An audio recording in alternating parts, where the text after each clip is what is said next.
Hello, fellow Rotarians and guests. As you can tell, there's still a vibe and a little hubbub in the room, so we will officially begin our meeting in 3 minutes.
Greetings once again, and welcome to Downtown Rotary. For those of you I do not know, my name is Cindy Peterson. I'm fortunate to be the president this year for Downtown Rotary. Please join me in the Pledge of Allegiance. I pledge allegiance to the flag of the United States of America and to the republic for which it stands, one nation, under God, indivisible, with liberty and justice for all. Please join me in reciting the four-way test. Of the things we think, say, or do, first, is it the truth? Second, is it fair to all concerned? Third, will it build goodwill and better friendships? Fourth, will it be beneficial to all concerned? Sean Pritchett, please come up for today's invocation.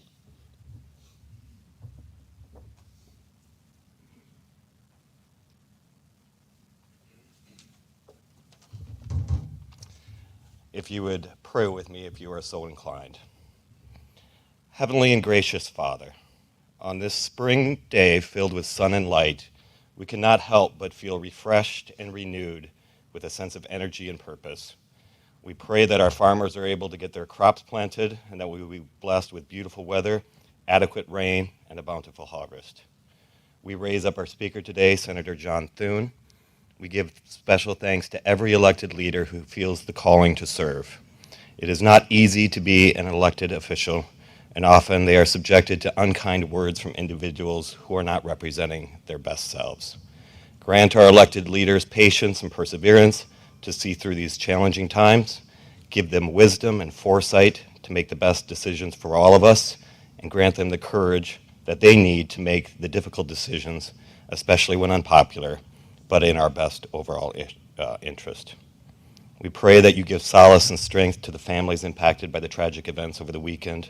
Give us the wisdom and fortitude to work to address these issues for violence and mental health that have plagued us over the last several years. In this time of spring, renew our energy so that we might go out and do the important work for the betterment of our citizens and our communities. In all this we pray with gratitude. Amen.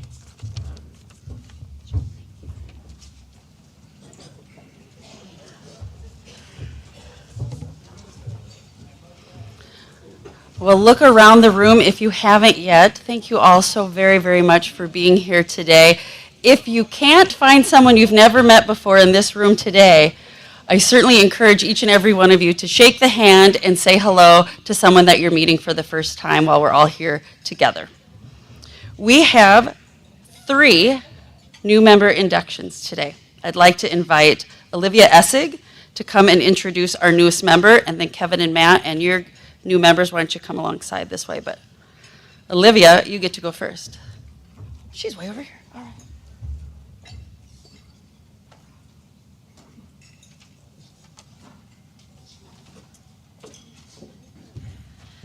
Good afternoon, fellow Rotarians. I am so excited to be able to introduce one of our newest Rotarians today, Carly Solom. Carly is a community relations professional residing in Sioux Falls, South Dakota. She is currently the Director of Community Relations for Marsh McLennan Agency, overseeing external engagement, business development, and marketing efforts in North and South Dakota. Prior to MMA, Carly spent 8 years with Sanford Health in various roles and helped steer community engagement for the healthcare organization. Carly brings energy and experience to the community impact world through empowering others. She believes connecting with nonprofits, community leaders, and business partners to solve problems is the key to business success and healthy communities. Carly is going to make a fantastic Rotarian, and I'm so excited to welcome her to the club. Please help me welcome her.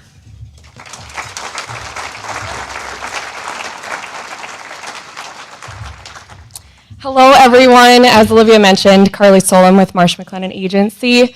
A dear friend of mine in this audience once said, I've never gone to an event and thought, wow, I wish that person would have talked longer, so I'm going to keep this pretty short. I was introduced to Rotary as a young girl by my grandfather, Burdette. He's very special to me. And I thought Rotary was just a club for bunch of old men who maybe had lunch or coffee together. But I have come to find that it's much more than that with my passion for connecting with community. So I'll leave you with this. 50 years ago, this year, 1973, my grandpa was the Rotary president in Watertown, South Dakota. And so it seems very fitting that 50 years later, I would join this wonderful club. So I'm looking forward to connecting with all of you, changing things in our community as a Rotarian.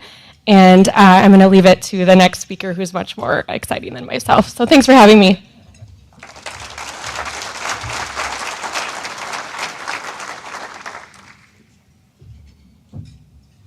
Kevin Nyberg, I'll invite you up to introduce our newest Rotarian. Fellow Rotarians, it's a pleasure for me to welcome to the club and sponsor Christina Colby. Christina is the new Executive Director for the South Dakota Wildlife and Parks Foundation. She comes from the Grand Rapids, Michigan area, and she's full of enthusiasm, and I am on the board, and I look forward to her ability to get give the board and the organization more visibility. She has been involved in 25 years of nonprofit organizations, and has served over 15 years within the United Way system.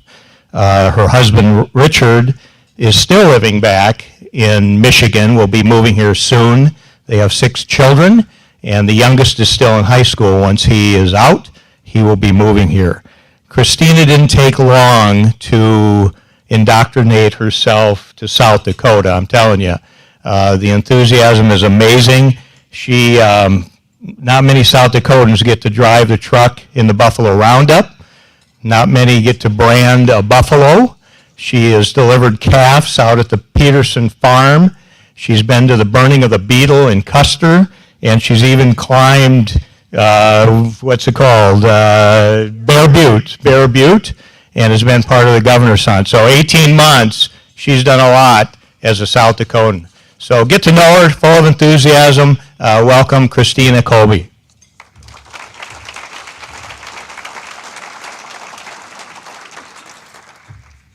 That made me sound much more interesting than I really am, but when I sat down this morning and thought about, what am I going to say, I went back to an email that Angie had sent when I was recruited, and it says, talk a little bit about why you chose to join Rotary. Well, that's an easy one for me. My mother taught me, find your people. Wherever I am in the world, doesn't matter where I am or what I'm doing, but find your people. You are my people. It really starts with also understanding the value of a mentor. When I arrived on the scene back in 22, Kevin Nyberg was an instant mentor to me. I know, heaven help me, right? But he's really the reason that I'm here. He's the one that invited me to join, and I thought, gosh, that makes so much sense.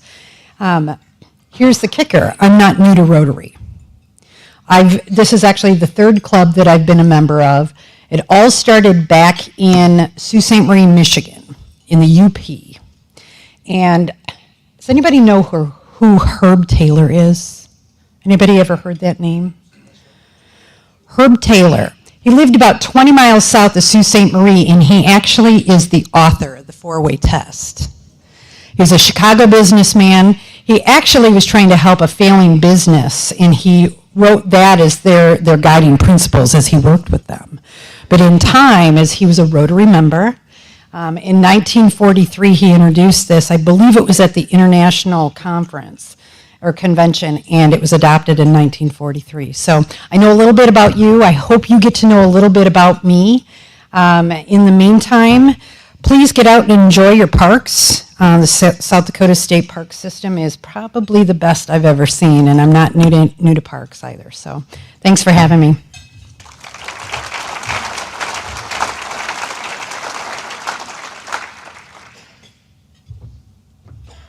I will now invite Matt Paulson up to introduce today's 3rd new member.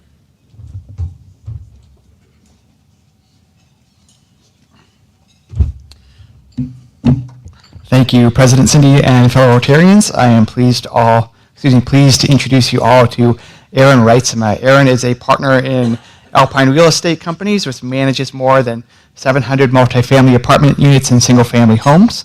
Aaron also runs a series of real estate investment funds with more than $40 million in assets under management. Aaron is also a partner in Clean Ride Auto Spa, which in my opinion is the best place to get a car wash in town. Aaron's a graduate of Dordt University with a degree in elementary education. He is married to Carrie, who is a teacher at Sioux Falls Christian, and they have 4 kids together. Aaron is a big fan of live theater. He is a past board member at the Orpheum Theater, and he was previously a school theater director in Ripon, California, when he was an elementary school teacher. Fun fact about Aaron is he has been featured on the HGTV show House Hunters 3 separate times. So please welcome Aaron Reitzema.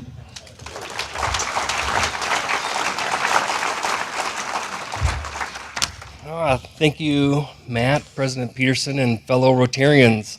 I'll keep this speech short. I know I personally would rather listen to Senator Thune than myself. Obedience and honesty are 2 virtues that I've held myself as most important. I attended Dordt University, got my degree in elementary education with the intent to be involved with young kids as a male role model.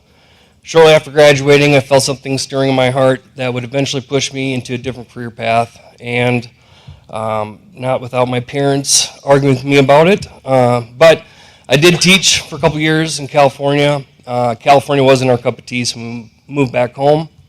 I got into real estate, and I wrote my mission statement, which was to serve without the expectation of reward.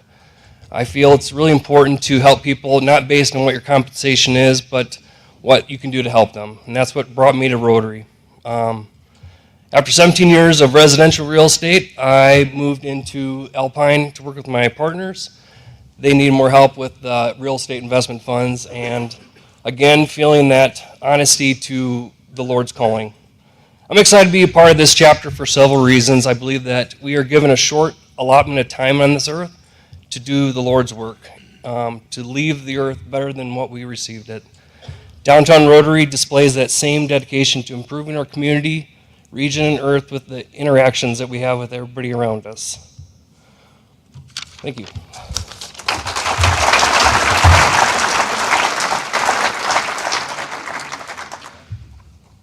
So glad to have all three of you as new members. Isn't it a special time to be a downtown Rotarian? I would now like to welcome Rotarian David Owen and Senator John Thune to the stage as they make their way. In 2022, Senator Thune became the second South Dakotan in history to be elected to a fourth term in the U.S. Senate. For the 118th Congress, he serves on the Agriculture, Nutrition, and Forestry Committee, the Commerce, Science, and Transportation Committee, and the Finance Committee. He serves as ranking member of the Commerce Committee's Subcommittee on Communications, Media, and Broadband, and ranking member of the Finance Committee's Subcommittee on Taxation and IRS Oversight. He also serves as the Senate Republican Whip, the #2 position in Senate Republican leadership.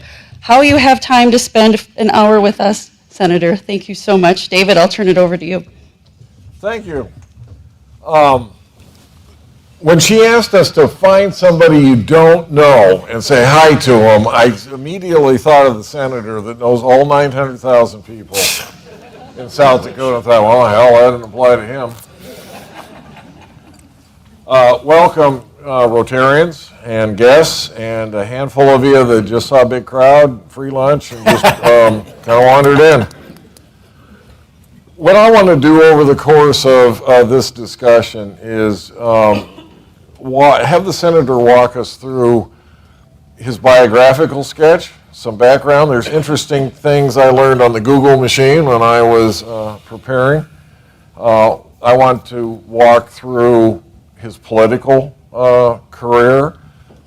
I want to spend a little bit of time on what it's like to be a U.S. Senator, what his daily life is like in Washington, and what his weekends are like here. Because the media would give you this impression that he's only working 3 days a week. And that's not true. And in fact, when I meet our 3 delegates in Washington, my first question is, how you holding up? Because it's incredibly hard work. Then we will end with issues of the day.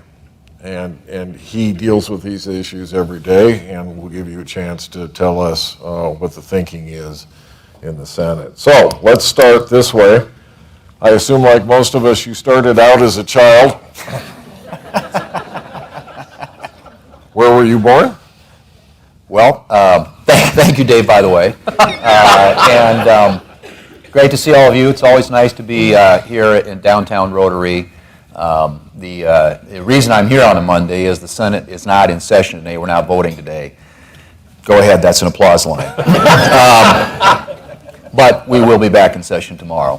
But a chance to be with all of you. I was born in Myrtle, South Dakota, small town, a couple hundred miles west of here. And you graduated, do you remember Actually born in Pierreville, lived in Myrtle, sorry. Okay. Yeah, didn't have the hospital there. Whole birth thing. Do you remember how many people in your graduating class in Murdo? We had the largest graduating class in the history of the school because we had just consolidated with Draper. So the consolidated school district is now known as Jones County High School, and we had 41 kids. You played sports? I did. Which ones? All of them. Okay? I always tell people when you live in a small town and go to a small school, sometimes you don't have to be good, you just have to be there. And, so yeah, football, basketball, track, played baseball in the summer, tuba in the band, sang in the swing choir, tried oral and terp one year, a little bit of everything. It's a full experience. At the moment you graduate from high school, what did you think you were going to do?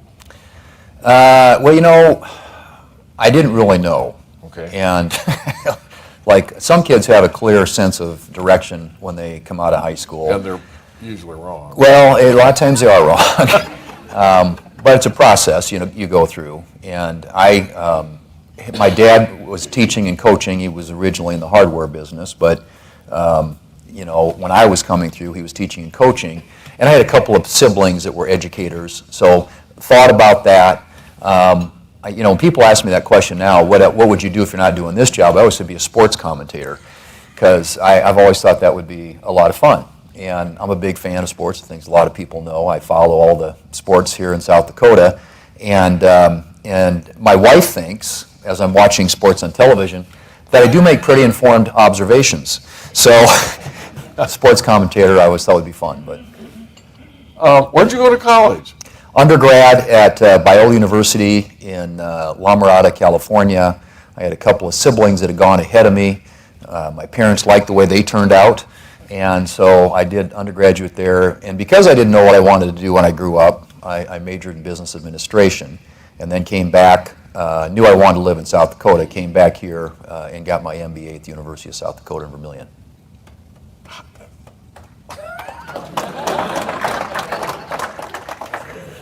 A fine institution. There's a lot of Jackrabbit fans here. They're sitting on their hands right now. So, I'm just curious, what's the connection to a California university for a number of members of your family? well, How did that happen? it was I had an older brother who kind of wanted to go to Christian liberal arts college, and my dad had a high school classmate from Murdo who had since moved to California, who had a son that was going there, and said, have Bob come out, try it, go for a semester. If he doesn't like it, go back to South Dakota or go for a year or whatever. And it just kind of started this sort of procession. That's interesting. Now, when you're done, this is a personal question, don't pay any attention to them. I had to moderate a number of debates between Scott Heideprim and Dennis Dugard, both of which talked about being part of Lambda Chi Alpha at USD, a fraternity that blackballed me. Okay. Please tell me you weren't a member of Lambda Chi. No, I wasn't. But I can tell you're still scarred by that experience. I'll get over it soon. Yeah, that's what therapy's for, Dave. That's what therapy's for. That's why I brought my pastor with me. You married Kimberly Weems in 1984. Mm-hmm. Do you talk about how you met her, or should we go on? It's up to you. Oddly enough, we met in college in California. She's from Dolan, South Dakota, and her grandfather is kind of a legendary figure in South Dakota. He was the first guy inducted into the South Dakota Sports Hall of Fame. I was out at the Howard Wood Relays this weekend. He's the first person inducted into the Howard Wood Relays Hall of Fame. His name was Smokey Joe Mendel, and he was a legendary runner back in the late 20s and 30s. He ran at college. In fact, for a brief period of time, he had the fastest time in the world in the 100-yard dash. But he won the state track meet by himself in 1926. He was running for Oneida, and he beat Sioux Falls, Washington. So Oneida, that was before they had classes, so Oneida was the state champion in track in 1926, all on his 5 gold medals. Excellent. Let's move through your career. You worked for Senator Jim Abner. Mm-hmm. Tell us about Senator Abner. He and my dad were good friends. Yeah. Special guy, really just a decent human being, hardworking, not flashy, but really gave me a glimpse into the kind of person, if I was ever in that position, that I would want to be. And the way I met him, ironically, I always say things in South Dakota always come down to high school sports, because he was a sports fan. As anybody who knew Jim knew, he was going to be at pretty much any sporting event that was going on in the state. And he grew up, he's a Kennebec guy, I'm a Murdo guy. They're 43 miles apart. He was a fan of my dad's. My dad was a Division I basketball player back in the late 30s and early 40s. And so Jim came one year he used to come a lot of years, but he came one year to what at that time was the Murdo Invitational Basketball Tournament, still running today, longest running tournament of its kind in South Dakota. It's been going on 55 years. My dad actually started it in the 60s. And we were playing the Friday night game. I was a freshman in high school. This is January of 1976. And I got into the game. I was playing some varsity ball, and I had 6 attempts at the free throw line. I made 5 of them. So anyway, we had to play again the next night. Saturday afternoon, I'm in what was Lee's V department store on the main street of Murdo, which no longer exists. But I was at the checkout counter buying something, and this guy in the line behind me taps me on the shoulder, and I turn around, and he goes, "I noticed you missed one last night." And I'm like, "Who's this smart aleck?" I'm a freshman. I made 5 out of 6. Well, he introduced himself as Congressman Jim Abner, and at that time was back when we had 2 members of Congress. We had the Western District and the Eastern District. And my first introduction to a political figure. And my family wasn't involved in politics. I didn't have any background in it or anything, but he kind of started following my sports career. I started paying a little more attention to politics. And when I got out of graduate school at the University of South Dakota, shortly after that, I got a call from his office in Washington saying, "Would you like to come out and work?" And I'm like, "Not really." My wife and I were just in the process of getting married. We want to live in South Dakota. I was, doing some interviewing, and at the time I was working at a job in Pierre in the state. But, we figured it'd be great to have on a resume, and, we'll go do it for a year, kind of thing. And so we moved out there, had a little U-Haul with everything we had in it, towing a 77 Ford LTD. It's one of the biggest cars ever made. And hauled it out there, ended up being there for 4.5 years. But while I was there, I got interested in it. And I saw it as a place where you could make a difference. Thought maybe I had, an aptitude for this kind of thing. And when I got a chance to come back to South Dakota, started looking for a window of opportunity to perhaps run for office myself, and looking for the right time and opportunity.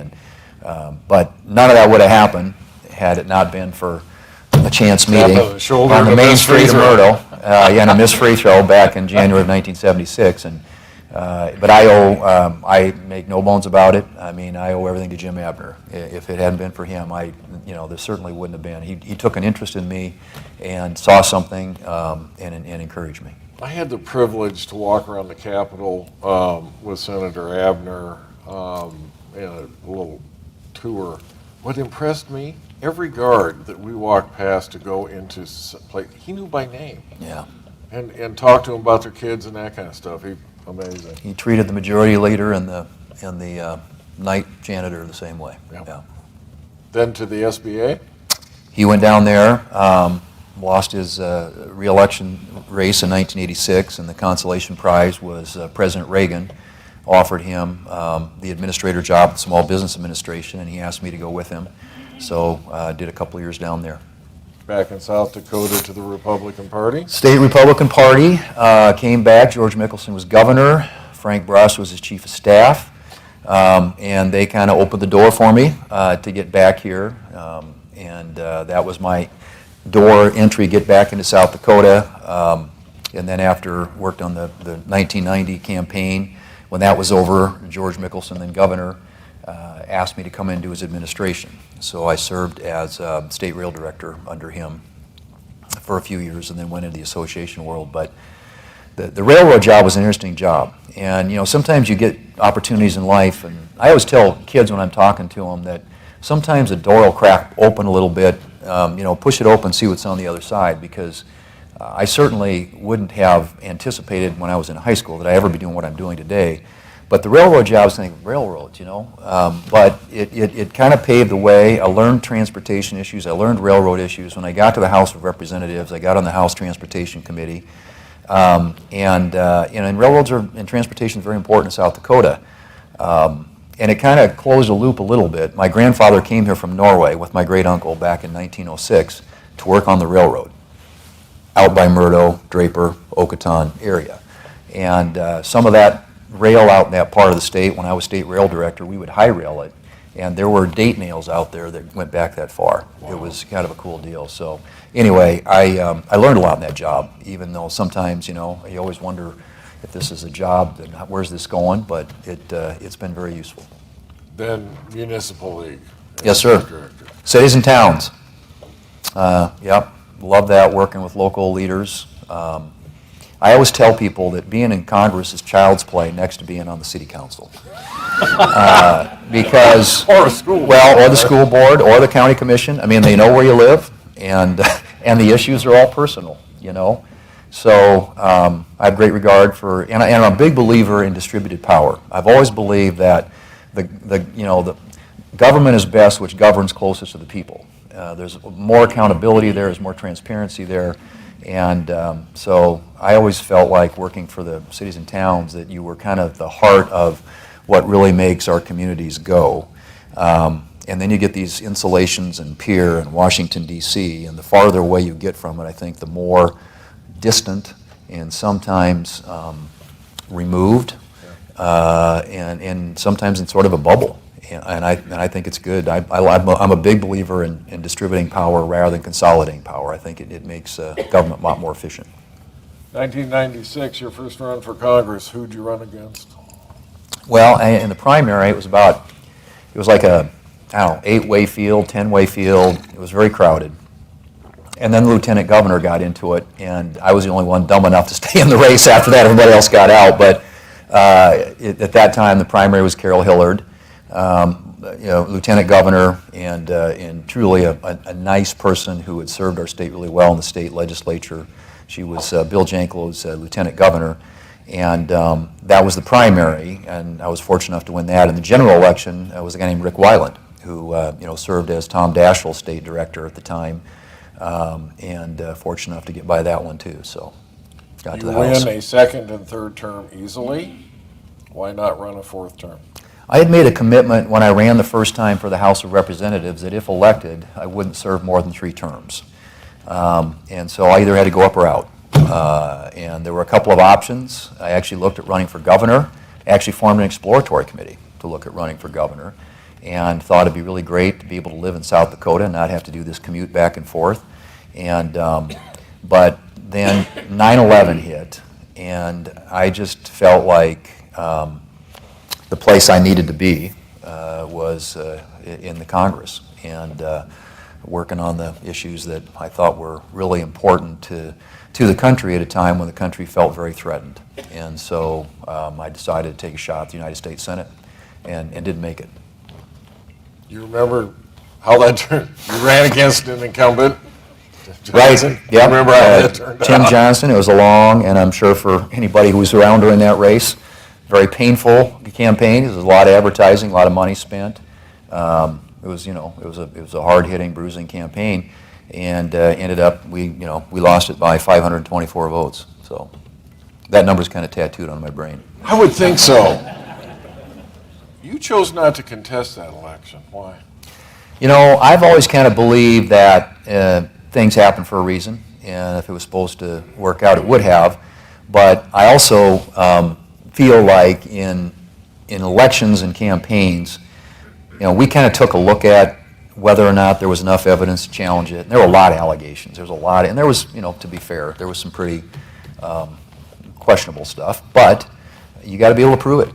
You got to be able to prove it in a court of law. And I always felt like once they're in the ballot box, it's hard to get them out. And that's our system. And that's what I believe to this day. Our founders created a system with checks and balances. And if there are questions around an election, you've got to be able to prove it in court. My next statement comes from me personally, not a chamber statement, not a Rotary statement. God bless you, John Thune. Yeah. Well, I didn't want to put people through it. It had been a long enough campaign, too. So then you try another incumbent, and you take on Tom Daschle. Slow learner. Yeah. Yeah. Well, and that one was, it was like nobody else was going to do it. I didn't really want to do it. I was doing other things. I was spending more time with my family. And I kept getting the question, you're going to run again, you're going to run again. And I kept saying, no, I took my shot, you know. But as the year wore on, that next year, I remember having conversations. We got some encouragement from people. But I sat down with my wife, and at that time our daughters, I want to say, were maybe 7th grade and 9th grade, about that time frame, and around the Thanksgiving holiday. And we had a conversation at this point, kind of getting serious about, you know, should Dad run again or not? And we actually had a secret ballot just to make sure everybody could vote their conscience. And it came back 3-1, and I was the no vote. But I knew at that, you know, if my family was committed, okay with it, to give it another shot, that we would lace them up and try it again. But, you know, again, there wasn't a lot of, if you look at the polling and the data and everything else, it probably wasn't a real wise decision, but it turned out to be an okay one. This is my favorite question to ask people. You've been in the Senate a long time. How is serving? Some people would say way too long, Dave. I would disagree with that. Yes. How's being a senator different than you thought it was going to be before you'd had time in Congress, but how's the Senate different than you thought? The House is, as you know, anybody who follows government politics knows, it's got rules. You know, there's a rules committee that decides what bills come to the floor, what amendments are made in order, how much time is allowed for debate on each amendment. It's a very orderly, structured process, and enables you to get things done with a simple majority. You got 218 votes in the House of Representatives, you can do anything. The founders designed the Senate to just kind of mess things up and slow things down and be the world's greatest deliberative body. And so when you come from the House, where you're kind of accustomed to moving legislation in a fairly regular order way, you get to the Senate and you realize that one person can literally shut it down, which is empowering. I mean, I had a member of the Senate leadership who was recruiting me to run for the Senate one time, who was also a member of leadership in the House of Representatives, who said, you'll have more power your first day in the Senate than he said, I had more power my first day in the Senate than I did my last day in the House, and he was in the House leadership. And it's because of the way the Senate's designed. It's, you know, again, by our founders, it's unwieldy, it's complicated, it's inefficient, but, you know, designed to be so inefficient that no dictator can master it. And I think that, you know, sometimes the frustration you have in not getting things done starts to come to a boiling point. And I'm somebody who likes to get things done. And so the Senate, it took me a while to adapt. And it's not like I've gotten, you know, where I'm comfortable with things not getting done. I'm not. I want to get things done. We ought to be about solutions, but I think you have to recognize the limitations you have in the Senate and figure out ways to navigate that and work around it. But when you've got a 60-vote threshold, when it takes a supermajority to accomplish anything, my party, since popular election of senators back in the early 1900s, has never had 60 votes.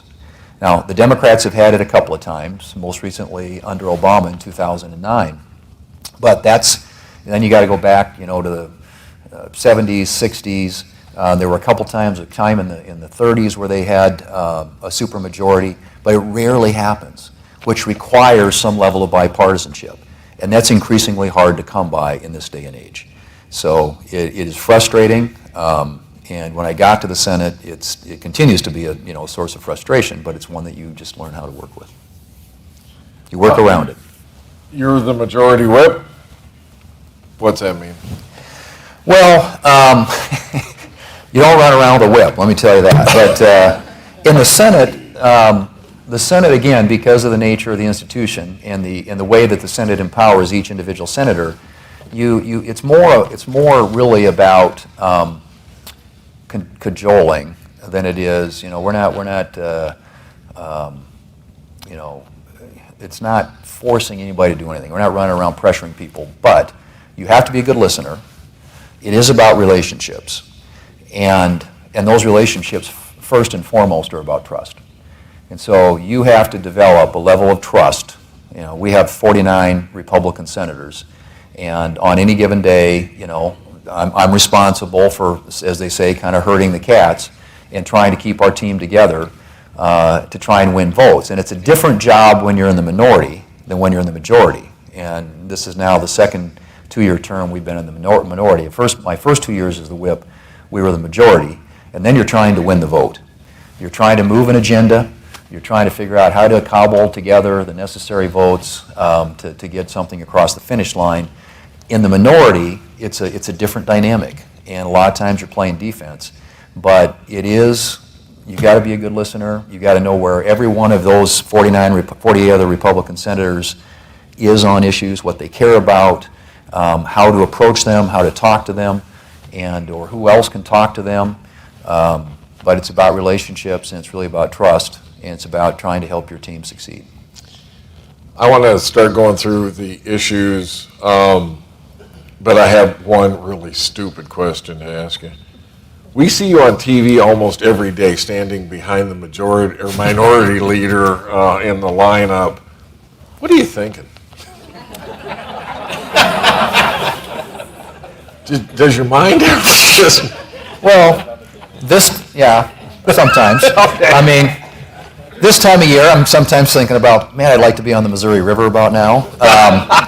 But a lot of times, at our weekly stakeout, which is the thing you're probably referring to, we do this every Tuesday. We come out of our weekly policy lunch and we go out to the sticks and meet the media, and we all make statements, members of leadership, but usually the leader takes the questions. And so, yes, I'm a lot of times standing behind him when he's taking questions. And as he's getting those questions, a lot of times I'm thinking about how I would answer that question, and how I might answer that question differently. And so, anyway, If I look like I'm really thoughtful, tap him on the shoulder. Let me take that one next. Let's start going through some issues, and let's start with the debt limit. The bill passed by the House, the negotiations that are going on. I've had, in my time in office, I campaigned on spending and debt and economic and fiscal issues forever. And I have observed, of course, through the years, as government continues to grow and expand, less of a concern about the debt. Okay. There was a time when people kind of were dialed into it, and now it's become what I would say is sort of an abstract issue. People kind of think of it, oh yeah, it's the big debt, but it's not affecting my life today. Things are okay, I've got a good job, I've got a good income, retirement looks pretty good. And by the time, it doesn't become abstract, it becomes real, it'll be too late because something catastrophic will have happened. And so I worry about the time bomb that is $31 trillion in debt and growing literally by the day. So the debt limit, which has to be raised periodically to allow the country to borrow, increase its borrowing authority, we believe is an opportunity to have a conversation about how to reduce the debt, how to reduce spending, reform spending, put some budgetary restraints in order. And I remind people of this because the Democrats are out there and the president's saying this and Schumer's saying this. We're just going to do a clean increase, clean increase, clean increase. And if you look at the last 10 times we've raised the debt, 7 of those times have been accompanied by changes in spending. And in some cases instigated by Democrats who wanted more in exchange to raise the debt limit when they were in the minority. So our guys are saying, and the House I thought did a good job of identifying things that are, to me, mostly in a reasonable zone, that there ought to be some bipartisan support for, moved a bill, and now the administration, in my view, has a responsibility to come to the table. I mean, one thing if the House hadn't acted, but you got a divided government, you got a Republican majority in the House, a Democrat president, a Democrat Senate. The negotiation needs to be between the Republican majority in the House and the president, because that's the only way something gets signed into law. And they moved a bill. Now, it's not going to be probably the final thing, but there are a lot of things in it that I think represent reasonable reforms to spending and debt. Some caps on future spending, some work requirements in certain programs of our government, some permitting reform that would enable energy projects to get started more quickly. They call for shutting down the forgiveness of the student loan thing that President Biden instigated.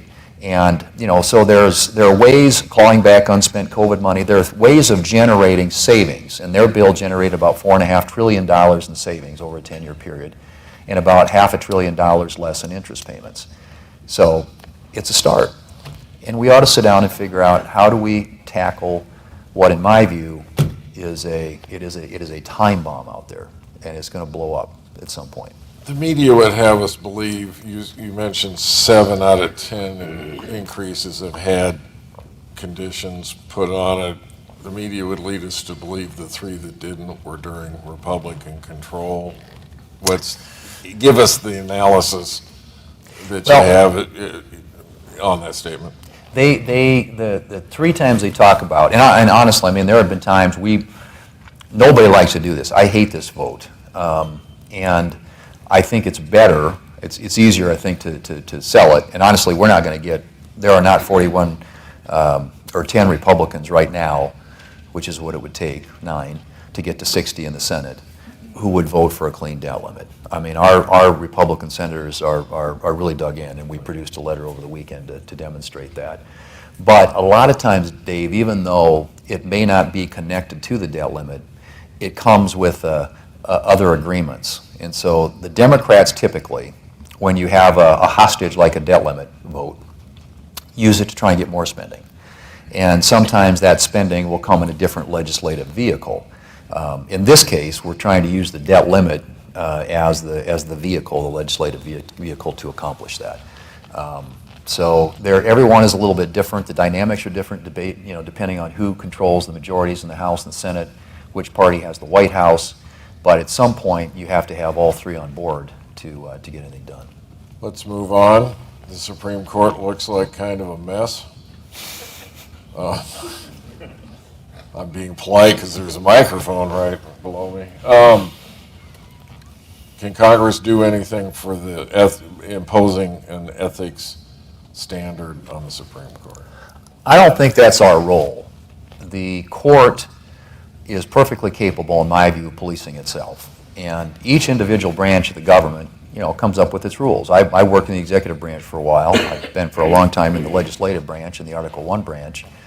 But, the 3 articles of the Constitution that comprise the legislative, the executive, and the judicial branches have all, and there's a checks and balances and a separation of powers that was brilliant on behalf of the founders and so prescient if you think about the one thing they didn't anticipate. I'll get back to your question in just a minute.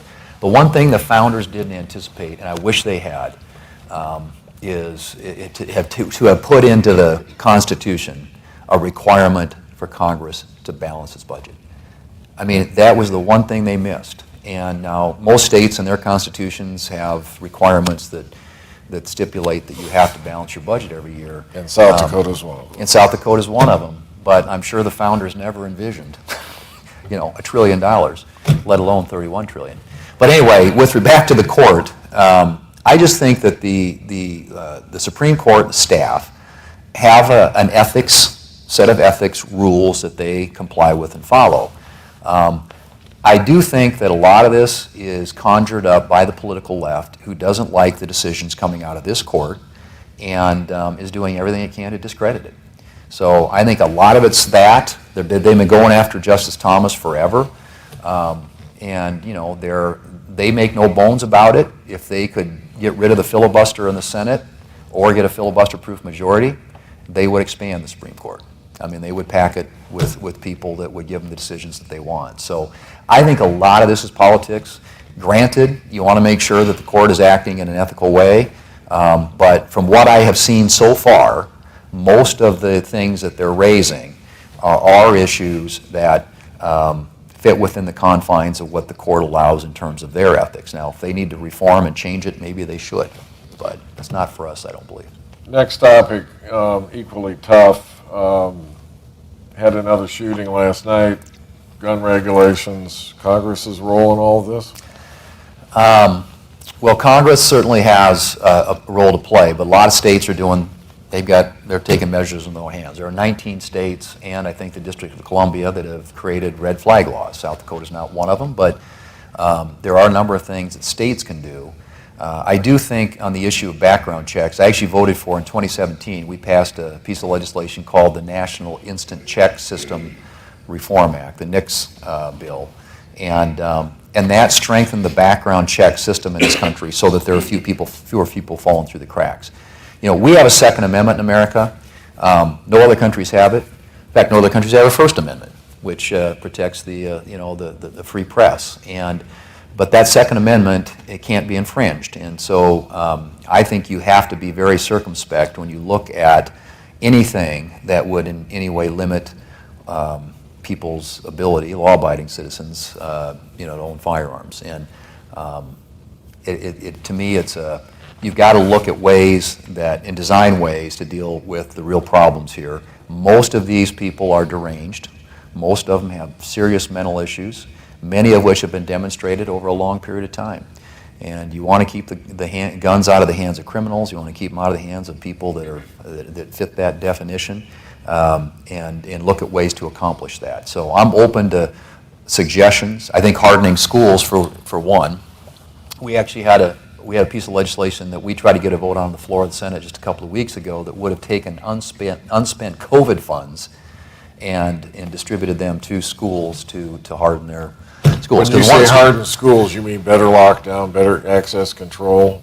And resource officers. You know, you go look at most of the schools here in Sioux Falls. There's a police officer there. It's a deterrent, and you need deterrence.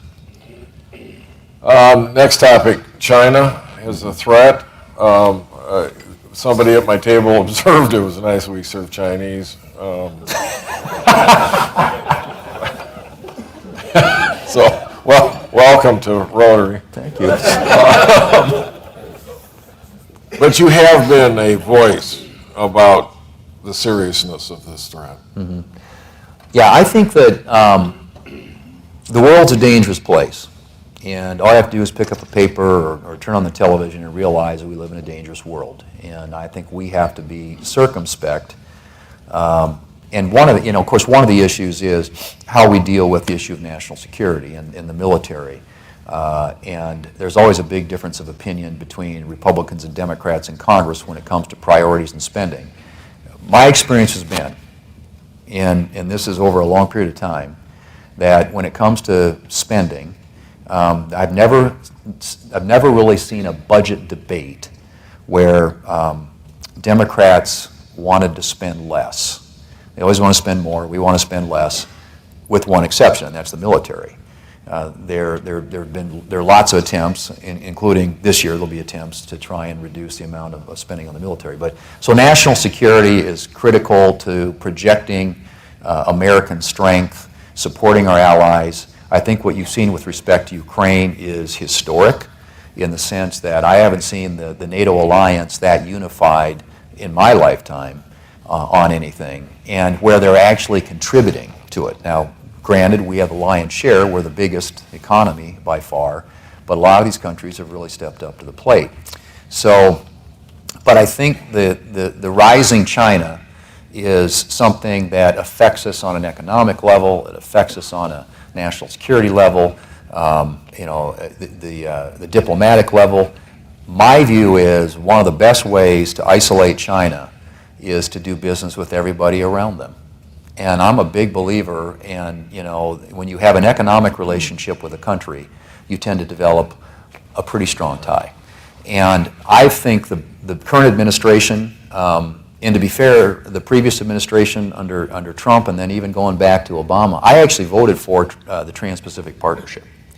It was 11 countries in the Asia-Pacific that are in China's orbit that we would have developed a free trade agreement with. And both Hillary Clinton and Trump, when they were running for president, said they wouldn't sign it. So it got waylaid, and this administration hasn't done anything when it comes to developing trade relationships, particularly with countries in that region of the world. But the other thing I would say is I think you want to make the cost as high as possible for President Xi if he decides to go into Taiwan. And I don't mean putting American service members there, but I do mean giving them the weapon systems, the training, the intelligence, the equipment, working with them, not giving, but having them buy it from us, to make the cost high. Because I think that, if it's going to be a really high cost, and if she knows that he's going to take on a lot of casualties, then I think that's in everybody's best interest. So I'm all for supporting Taiwan. I think if we ever got to a shooting war, I'm not sure where the American people would be on that. But I think the way you avoid a shooting war is through deterrence. And I think deterrence means keeping the cost of going in as high as possible. Should we ban TikTok? Well, I wouldn't. Anybody here at TikTok users? It skews younger. You're very hip, so you probably know how to say that. Yeah, it's a phase. Yeah. I think you ought to have a process for making that decision. Now, I can make an argument today that we ought to ban TikTok. I mean, I think that the ByteDance, which is the parent company to TikTok, is a wholly owned subsidiary of the Chinese Communist Party, and they have backdoors. In fact, they're required. They're required by the Chinese government, if they asked for it, to give them information. And so they're harvesting all this information on users in this country. And so I could make an argument today that they ought to be banned, but I am part of a legislative effort that would create a rules-based process that might lead to them being banned, but at a minimum would probably require some mitigation efforts. The challenge you have, and this is where the Trump administration and subsequently the Biden administration, there was a Trump executive order that called for the ban of TikTok, and it got litigated. And the court said this violates the Constitution because of the Bill of Attainder. You can't single one company out or one group of people and punish them. And so they threw it out on constitutional grounds. And that's why I think you have to create a rules-based process. And our legislation does that. There's a lot of misinformation about what the bill does. But I think in the end, it's all about, does this particular technology, this social media app, does it create a national security threat? And I think that's the question we have to answer. And our bill also would require the intelligence community to share or declassify intelligence that would shed light on that and help determine whether or not the national security threat exists. I want to take two questions from the audience, so think about those. Raise your hand. We have a microphone ready, and while you're doing that, we're getting the microphone to you. Talk about bank failures, and do we need more oversight? Well, I think that these bank failures have been really exposed the failure of regulation. I think the FDIC. One of the questions I asked, and it wasn't really her area, but because she deals in this space. When Janet Yellen was in front of the Senate Finance Committee, I asked her how many of her employees are actually back at work. And because last summer during the Inflation Reduction Act, we offered an amendment on the floor that before they could add 87,000 new IRS employees, they had to get 90% of their current workforce back in the office. And at the time, it was about 47%. So less than half of the federal workforce is actually showing up at the office. That's a problem for the FDIC. Are they working from home? Most of them, Okay. yeah. They're working remotely. But if you're the FDIC, I mean, you got to do on-site stuff. Right. You got to be in these banks. But it's a failure of oversight and regulation. It's also a failure of management. I mean, these banks, this is pretty basic stuff, right? You're getting deposits. That's your liability side. And as interest rates have gone up, you're having to pay more to get deposits. And on your lending side, with interest rates going up, things slowed down, so they're pumping money into government securities, which, as interest rates go up, the value goes down. So you're sitting here with unrealized losses on your balance sheet, and that just blew up on SVB because a lot of these borrowers came in, plus they had a lot of deposits that exceeded the federal minimum, and understandably, because this is a lot of working capital for operating costs for a lot of these companies in Silicon Valley, but they made huge mistakes in not recognizing what was going on here. Now, if you say I'm going to hold these to maturity, you would get the full value. But because they are the deposits, which are demand deposits, and people are taking them out, they had to sell early, take huge losses, and then you got these runs on the banks, and it just created this kind of mini crisis, which so far we've managed. but it's concerning.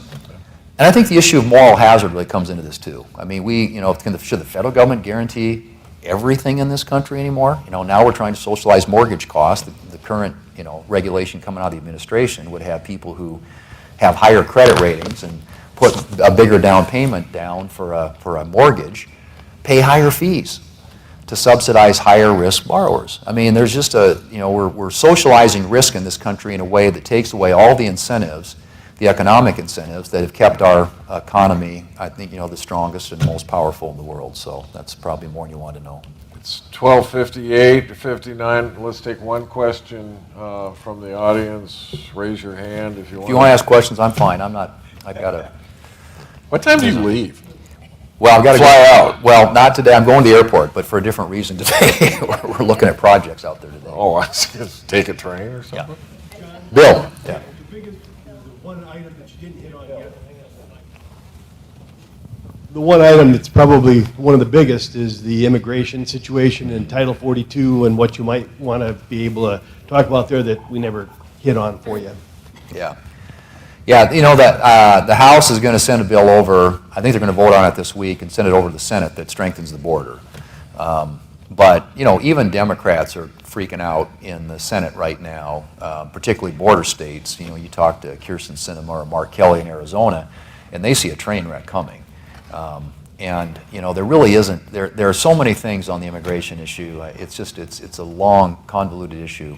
But the simple fact is, the administration, when they came to office, decided that they didn't want to have the previous administration's policies in effect, and so within the first few days of being in office, they reversed 94 EOs, executive orders, policies, and now we got this, and I've been down there a couple times in the last couple of years, and it just gets progressively worse.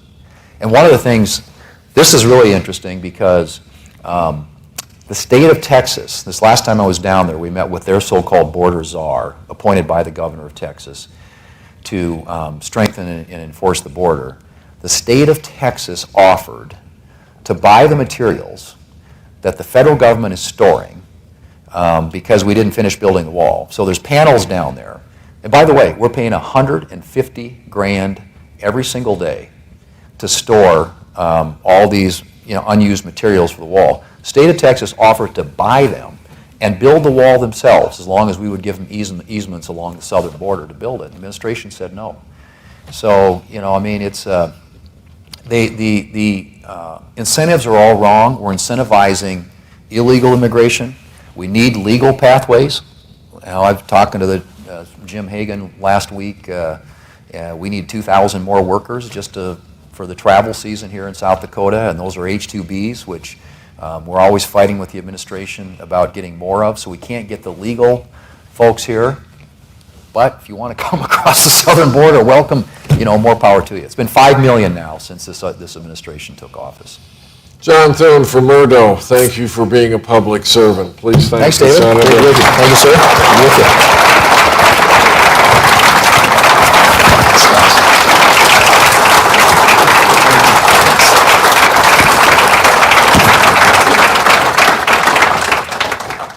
Senator Thune, thank you again for being here. We'll let everybody go. Next week, we will see you here, May 15th. Have a wonderful, wonderful week. Rotary is adjourned.